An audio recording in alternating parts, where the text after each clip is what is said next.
Saudi அரேபியாவுக்குள்ளே சீனா போயிட்டாங்க, Pedro Yuan வரப்போகுது அப்படின்னு சொன்னோன்னே சீனாக்கு சப்போர்ட் பண்ணுறேன்னு நினச்சிங்களா? இந்த உலகத்தில் பெட்ரோ டாலரை எதிர்த்து ஒரு நாடு சில விஷயங்களை செய்கிறாங்க. ஏன் நாம் செய்யலைன்னு நினச்சிட்டு இருக்கீங்களா? ரஷ்யா கூட நம்ம கச்சா எண்ணெய் வாங்குவது ரூபா, ரூபே இல்லாட்டி ரூபில், இந்த கான்செப்டில் தான். சரி, இதெல்லாம் இந்தியா செஞ்சுட்டு தான் இருக்காங்க. ஆனால் ஆசிய நாடுகளுடைய வளர்ச்சி எல்லாருக்கும் தெரியறதுக்காக தான் சவுதி அரேபியா கூட சீனா போடக்கூடிய ஒப்பந்தம் இது எல்லாத்தையும் நான் உங்களுக்கு சொன்னேன். அப்படி இருக்கும்போது நமக்கு ரொம்ப பெரிய நண்பனா இல்லை நம்மளை நம்பி இருக்கக்கூடிய இன்னொரு நாடு எது அப்படின்னு பார்த்தா ஜப்பான் தான். சீனாவுக்கு எதிரான நாடு. ஜப்பானுடைய காய் நகர்த்தல் ரொம்பவே வித்தியாசமாக இருக்குது. இரண்டாவது உலக யுத்தம் முடியுது. இரண்டாவது உலக யுத்தம் முடிஞ்ச உடனே ஜப்பானுடைய ஹிரோஷிமா நாகசாகிலெல்லாம் அணு ஆயுதத்தெல்லாம் போட்ட பிறகு அமெரிக்கா வந்து சொல்கிறாங்க, இந்த யுத்தம் அப்படிங்கிறதுக்கான அந்த என் பாயிண்ட் நீயா இருந்தாலும் இதில் ரொம்ப செலவு வந்திருக்குப்பா, நீ எனக்கு ரொம்ப காசு தரணும் அப்படின்னு சொல்கிறாங்க. இரண்டாவது உலக யுத்தம் முடிஞ்சு 50-60 வருஷமாக இவங்க என்ன செஞ்சுட்டு இருந்தாங்க? அமெரிக்காவுக்கு பணம் அப்படிங்கிறத கொடுத்துக்கிட்டே இருந்தாங்க. அப்போது ஜப்பான் ஒரு முடிவுக்கு வராங்க, இனி நம்ம எந்த நாட்டையும் அடிக்கக்கூடாதா, டிஃபென்சிவாக மட்டும் இருந்துட்டு போயிடணும்டா, இருக்கிற இடம் தெரியாமல் இருந்துட்டு போயிடணும் அப்படின்னு நினைக்கிறாங்க. ஆனால் அதே ஜப்பான் இப்போ முடிவுகளை மாற்றிவிட்டார்கள். ப்ரீஎம்டிவ் ஸ்ட்ரைக், கவுண்டர் ஸ்ட்ரைக், இது எல்லாமே கொடுக்கணும். அதுக்கான கேப்பபிலிட்டியை நம்ம வளர்த்து கொள்ள வேண்டும். 3 விதமான கொள்கை வகுக்க வேண்டும். 10 வருஷத்தில் இப்போ பார்க்குற ஜப்பானாகவே இருக்கக்கூடாது, இந்த ஜப்பான் வேறொரு லெவலில் அந்த ஜப்பான் இருக்கணும் அப்படின்னு சொல்லி ஆசைப்படுறாங்க. ஜப்பான், யூகே, இத்தாலி 3 நாடுகளுமே சேர்ந்து அடுத்த ஜென்ரேஷன் ஃபைட்டர் ஜெட்டை உருவாக்க போகிறாங்க. இது எல்லாத்தையுமே இந்த ஒரு பதிவில் பார்க்க போகிறோம். அன்பு தமிழஞ்சங்களுக்கு தமிழ் பொக்கிஷத்தின் வணக்கங்கள்.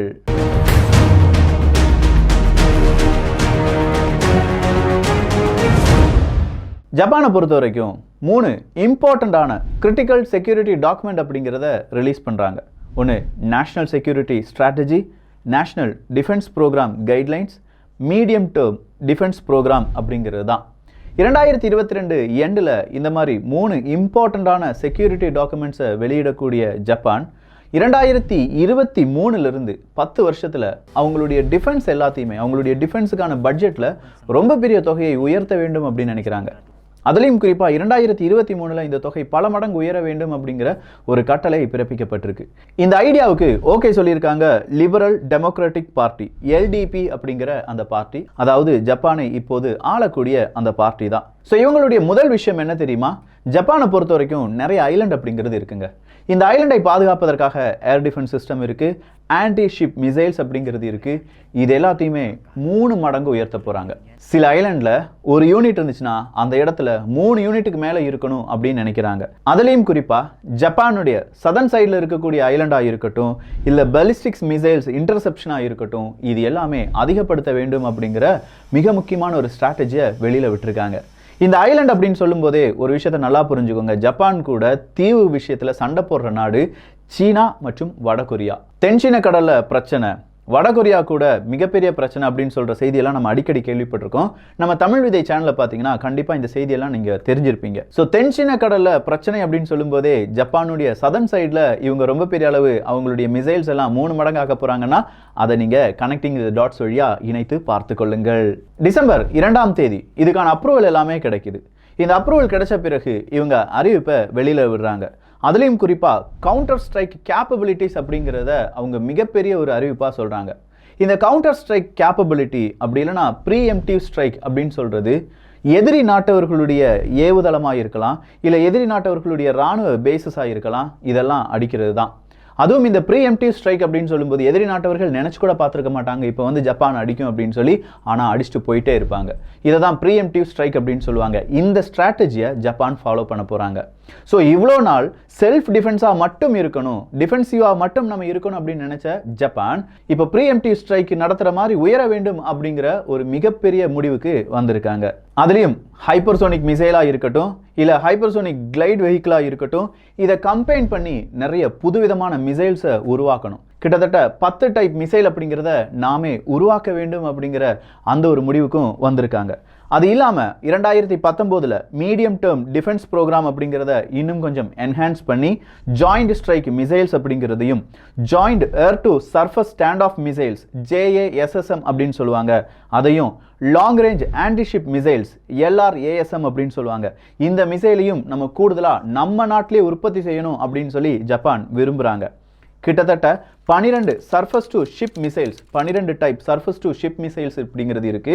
இதனுடைய என்ஹான்ஸ்மெண்ட் வெர்ஷன் அப்படிங்கிறத உருவாக்கணும். 1500 கிலோமீட்டர் அப்பால் செல்லக்கூடிய பலவிதமான மிசைல்ஸை உருவாக்கணும்.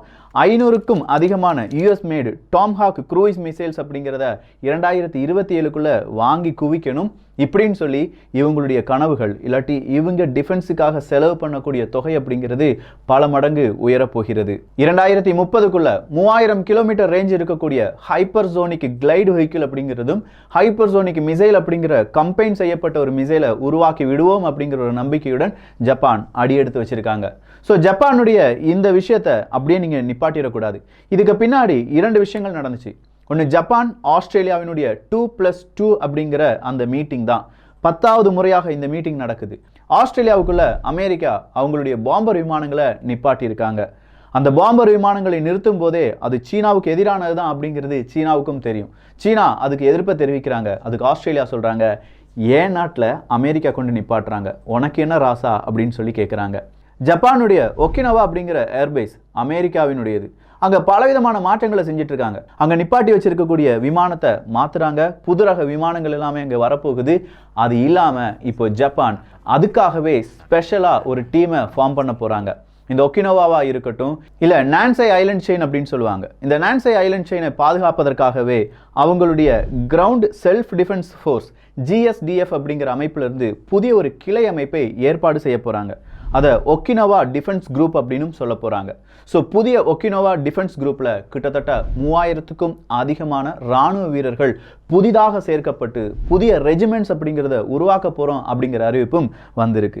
ஸோ ஒக்கினோவா ஏர்பேஸில் அமெரிக்கா புது விமானங்களை நிப்பாட்டும் போது அதை பாதுகாப்பதற்கு ஜப்பானுடைய இராணுவ வீரர்களும் நிலைநிறுத்தப்படும் போது, அதை சுற்றி இருக்கக்கூடிய மிசைல்ஸ் எல்லாம் அட்வான்ஸ் லெவலில் கொண்டு வரப்படும் போது ஜப்பானுடைய அந்த capability, counter strike, preemptive strike அப்படிங்கிற அந்த கேப்பபிலிட்டிக்கு உயர்ந்திருக்கும். ஆனால் இப்போ ஜப்பான்கிட்ட இருக்கக்கூடிய பெரிய பிரச்சனையே அவங்க கிட்ட இருக்கக்கூடிய விமானம் தான். குறிப்பாக அவங்க கிட்ட இருக்கக்கூடிய F2 ரக விமானத்தை எப்படியாவது ரீப்ளேஸ் பண்ணணும். F2 ரக விமானம் அப்படிங்கிறது ஜப்பானும் அமெரிக்காவும் கூட்டணியில் உருவாக்கின ஒரு விமானம். அதை இப்போ ரீப்ளேஸ் பண்ணுறதுக்காக FX அப்படிங்கிற விமானத்தை தேர்ந்தெடுத்திருக்காங்க. ஆனால் அது மட்டும் போதாதே, அடுத்த ஜென்ரேஷன் விமானம் அப்படிங்கிறத ஜப்பான் உருவாக்கணும்னா யார் கூடயாவது போட்டி போட்டு, இல்லாட்டி யார் கூடயாவது பார்ட்னர்ஷிப் வச்சு உருவாக்கணும் அப்படின்னு சொல்லி எல்லா நாடுகள் கூடயும் சில பல ஒப்பந்தங்கள் அப்படிங்கிறத பேசுகிறாங்க. அதில் 3 நாடுகள், அதாவது ஜப்பான், இத்தாலி, UK, இந்த 3 நாடுகளும் ஒரு விஷயத்தில் சம்மதம் தெரிவிக்கிறாங்க. இந்த 3 நாடுகளும் உருவாக்கக்கூடிய விமானத்தை 3 நாடுகளுமே பயன்படுத்தலாம். அப்படி 3 நாடுகளுமே பயன்படுத்தக்கூடிய இந்த விமானத்தை யார் வேணாலும் எப்போ வேணாலும் ரிப்பேர் பண்ணலாம். அதுக்கான சோர்ஸ் கோட், அதுக்கான கம்ப்ளீட் டீடைல்ஸ், இது எல்லாத்தையுமே 3 நாடுகளுமே பரஸ்பரம் பகிர்ந்து கொள்வார்கள். ஸோ 3 நாடுகளுடைய ஒரே இன்ட்ரெஸ்ட் அப்படிங்கிறது சீனா என்பதாக இருக்கும்போது, இல்லை சீனாவுக்கு எதிராக நாம் இப்படி காய் நகர்த்தல் செய்ய வேண்டும் அப்படின்னு சொல்லும்போது இந்த 3 நாடுகளுமே அடுத்த ஃபைட்டர் ஜெட்டை உருவாக்க போகிறாங்க. அடுத்த 5 வருஷத்துக்கு 43 ட்ரில்லியன் yen அப்படிங்கிறத யார் பயன்படுத்த போகிறாங்க? டிஃபென்ஸ் பட்ஜெட்டுக்காக மட்டுமே ஜப்பான் பயன்படுத்த போகுது. அதாவது 316 பில்லியன் அமெரிக்க டாலர். இதுக்கு 4 ட்ரில்லியன் yen அப்படிங்கிறது புதுசாக தேவைப்பட போகுது. அதாவது 30 பில்லியன் அமெரிக்க டாலர் எக்ஸ்ட்ராவாக இவங்களுக்கு தேவைப்படுது. இந்த 30 பில்லியன் அமெரிக்க டாலருக்காக ஜப்பான் அரசாங்கம் என்ன செய்ய போகிறாங்கன்னா புதிய வரிகளை விதிக்க போகிறாங்க. ஸோ இந்த 30 பில்லியன் அமெரிக்க டாலர் இவங்க கையில் வந்த பிறகு தான் டிஃபென்ஸ் அப்படிங்கிறத இவங்க எக்ஸ்பேண்ட் பண்ண போகிற அந்த கான்செப்டுக்குள்ளேயே உள்ள வந்திருக்காங்க. அது மட்டும் இல்லாமல் அவங்களுடைய பாராளுமன்றத்தில் அதுக்கான அனுமதியும் கிடைச்சிருக்கு. இப்படி உருவாகக்கூடிய இந்த ஒரு ஏர்கிராஃப்ட் அப்படிங்கிறது ஒரு மல்டி ரோல் ஸ்டெல்த் ஃபைட்டராக இருக்கும் அப்படின்னு சொல்லியிருக்காங்க. சுப்பீரியராக இருக்கும். எதை விட? F-35 விட, யூரோ ஃபைட்டரை விட ரொம்ப சுப்பீரியராக இருக்கும். அட்வான்ஸ்டு ரேடார் சிஸ்டம் இருக்கும் அப்படிங்கிற ஒரு அறிவிப்பும் கொடுக்கப்பட்டிருக்கு. இப்படி கண்டுபிடிக்கக்கூடிய இந்த விமானத்தை, இல்லாட்டி இப்படி உருவாக்கக்கூடிய இந்த விமானத்தில் 94 விமானங்கள் F2 அப்படிங்கிற ஜப்பானுடைய விமானத்தை ரீப்ளேஸ் பண்ணுவாங்க. 144 யூரோ ஃபைட்டர்ஸ், யூகேல இருக்கக்கூடிய யூரோ ஃபைட்டர்ஸ் 144 ரீப்ளேஸ் பண்ணுறது இந்த ஒரு விமானத்தை வச்சாதான் இருக்கும். அதே மாதிரி இத்தாலியில் இருக்கக்கூடிய 94 யூரோ ஃபைட்டர்ஸை இந்த ஒரு புதிய விமானத்தில் ரீப்ளேஸ் பண்ண போகிறாங்க. ஸோ இப்படி 3 நாடுகளுமே இந்த புதிய விமானத்தை நம்பி அவங்களுடைய ஏர்ஃபோர்ஸை மாடர்னைஸ் பண்ண விரும்புகிறாங்க. சரிப்பா, இதை யாரெல்லாம் சேர்ந்து செய்ய போகிறாங்க அப்படிங்கிற ஒரு கேள்வி இருக்கலாம். ஜப்பானை பொறுத்த வரைக்கும் அவங்களுடைய மிட்சுபிஷி ஹெவி இண்டஸ்ட்ரீஸ் அப்படிங்கிறதும், பிரிட்டனை பொறுத்த வரைக்கும் BAE சிஸ்டம்ஸ் அப்படிங்கிறதும், இத்தாலியை பொறுத்த வரைக்கும் லியானார்டோ SPA அப்படிங்கிற இந்த 3 நிறுவனங்களும் ஒன்றிணைய போகிறாங்க.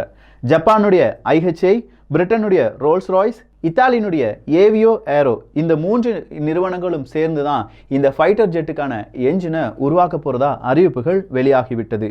அது மட்டும் இல்லாம Mitsubishi எலக்ட்ரிக்கோ, Leonardo UK, Leonardo SPA, இந்த 3 நிறுவனங்களும் சேர்ந்து அந்த ஃப்ளைட்டுக்கு தேவையான ஏவியோனிக்ஸை உருவாக்க போறதாகவும் அறிவிப்புகள் வெளியாகிவிட்டது.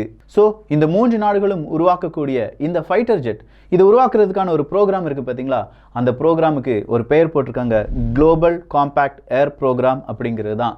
இந்த குளோபல் காம்பேக்ட் ஏர் ப்ரோக்ராம் அப்படிங்கிறது 3 நாடுகள் மட்டும் கிடையாது. வேணும்னா ஆஸ்திரேலியாவையும் நாங்கள் சேர்ப்போம், வேணும்னா அமெரிக்காவையும் கூப்பிடுவோம், இன்னும் வேணும்னா இந்தியாவுக்கும் இதனுடைய ஒரு பங்கு கொடுக்கப்படும் அப்படிங்கிற அறிவிப்பு கொடுக்கப்பட்டிருக்கிறது. ஸோ எதை எப்படி இருந்தாலும் ஜப்பானுடைய இந்த ஒஃபென்சிவாக இருக்கக்கூடிய இந்த ஒரு மெத்தட் இல்லாட்டி இந்த ஒரு ஸ்ட்ராட்டஜியை நீங்கள் எப்படி பார்க்குறீங்க? இவ்வளோ நாள் உங்களுக்கு தெரிஞ்சிருக்காதுல்ல, அவங்க வெறும் செல்ஃப் டிஃபென்ஸாக மட்டும்தான் இருக்கிறாங்க அப்படின்னு சொல்கிறத. ஆனால் ஏனி அவங்க செல்ஃப் டிஃபென்ஸ் நாடு கிடையாது, அவங்க ப்ரீ எம்டிவ் ஸ்ட்ரைக்கு கொடுக்கக்கூடிய அட்வான்ஸ்டு ஸ்ட்ரைக்குக்கான கேப்பபிலிட்டி இருக்கக்கூடிய ஒரு நாடாக மாறப்போகிறது. 2வது உலக யுத்தத்துக்கு முன்னாடி ஜப்பான் எப்படி இருந்தாங்களோ அதே மாதிரியான ஒரு ஜப்பானா உருப்பெற ஆசைப்படுறாங்க. அதே மாதிரி அவங்களுடைய டிஃபென்ஸ் கேப்பபிலிட்டி, டிஃபென்ஸ் பட்ஜெட் அப்படிங்கிறத உயர்த்துறாங்க. இது உங்களுக்கு புதுமையான செய்தியாக இருந்தது அப்படின்னா உங்கள் நண்பர்களுக்கும் இதை பகிரலாம். ஏன் இதை நான் சொல்கிறேன்னா, ஜப்பானை பற்றியும் சீனாவை பற்றியும் நம்ம ஏன் அடிக்கடிலாம் நிறைய செய்திகள் தெரிந்து கொள்கிறோம் என்றால், ஜப்பான் அப்படிங்கிறது நம்முடைய மிக முக்கியமான அமைப்பாக இருக்கக்கூடிய குவாடில் ஒரு அங்கத்துவம். நாம் எப்பவுமே செய்யக்கூடிய மலபார் எக்ஸசைஸில் அவங்களும் இருக்காங்க. இது எல்லாம் பார்க்கும்போது ஜப்பானுடைய வளர்ச்சியும் ஜப்பானுடைய அதிநவீன டெக்னாலஜியும் எப்போ வேண்டுமானாலும் இந்தியாவுக்கும் உதவியாக இருக்கும், இந்தியாவும் ஜப்பானுக்கு உதவியாக இருப்பார்கள். 2 நாட்டுக்கும் காமனாக ஒரு எதிரி இருக்கான் அப்படின்னா அது சீனா தான். ஸோ இப்போ நான் சொன்ன அந்த கனெக்டிங் த டாட்ஸ் உங்களுக்கு புரிஞ்சிருக்கும்னு நம்புகிறேன். இந்த ஒரு காணொலி பற்றிய உங்களுடைய கருத்துக்கள் இங்கே வரவேற்கப்படுகின்றன. எல்லோரும் தமிழ் பொக்கிஷத்தில் இணைந்திருங்கள். நல்லதை பகிர்ந்து நல்ல சமுதாயத்தை உருவாக்குவோம். நன்றி, வணக்கம்.